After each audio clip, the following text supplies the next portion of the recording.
Bolodinės meškerės. Tai teleskopiniai meškerykočiai, kurie ypatingai populiarėja meškeriotojų tarpe. Kodėl? Todėl, kad vis dėlto daug kas pradeda žvejoti srovėse.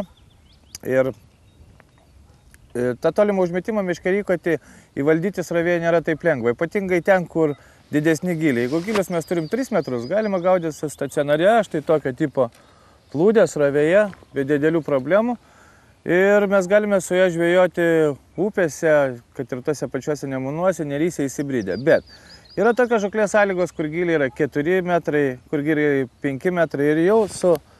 O mes norim žvejoti su fiksuota plūdė, nes, pavyzdžiui, srovėje savaglį žvejoti neįmanoma. Ir tam yra sugalvotas boloninės meškerės, jos, kaip sakiau, ypatingai populiarėja šiuo metu Lietuvoje, nes žmonės visgi ieško gilesnių vietų, o ten, kur giliau, žuvų daugiau, ar ne, Eugenijau? Manau, kad taip. Kaip visada. Kuo toliau, tuo giliau. Ir žinau, kad jūs kaip tik būtent vėlgi, po galbūt ir netgi mano rankos pridėjimo žvejojant žiobrius, pagaminot vėl keletą meškerykočių skirtų meškeriotojams būtent tokių žūklės būdų.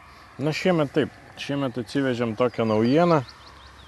Tai nėra, sakykime, čempionatams skirta meškerykočiai, bet būsimiem čempionam. Manau, tiem, kurie nori pabandyti boloninę meškerę, kas tai yra ir nenori daug tam skirti pinigų pačiai pradžiai. Tai Žodžiu, nori taip, pasibandyti, pasižiūrėti, ar jam tinkamas ta žūklės būdas ir galų gale, gal jam tiesiog ir užteks tokios meškerės, jeigu jisai negaudys čempionatuose, ar ne? Sakykime taip, man ko gero užtektų, tiek kiek aš žvejoju 2-3 žvejybas per metus.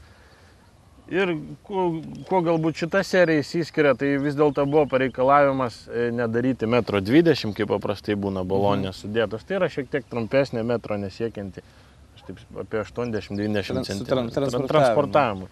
Galbūt nestandartiniai dydžiai, bet tai yra toksai pakankamai biudžetinis variantas, nors irgi iš anglies pluošto. Ir pakankamai galima sunkia plūdė mėtyti iki 30 gramų. Pakankamai aštri. Va, ir būtent ten, kur reikalingos didelės srovės, dideli giliai, ar ne, reikia nuskandinti kažką tai rimto į dugną ir greitai, kad nenuplauktų jaukos ir masalas toliną. Taip.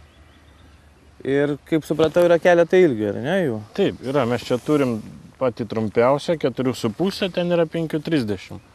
Būtent tas žūklės įrankis, su kuriuo galite valdyti plūdę ten, kur jau giliau, išlaikyti prilaikymą, prilaikyti vienoje vietoje ir gaudyti žuvę. O apie bolodinių meškerių populiarumą galima vėlgi prisiminti, nes iš tikrųjų jomis žvejoti pakankamai įdomu įvairiausiose žūklės sąlygose ir gaudyti pačią įvairiausią žuvį.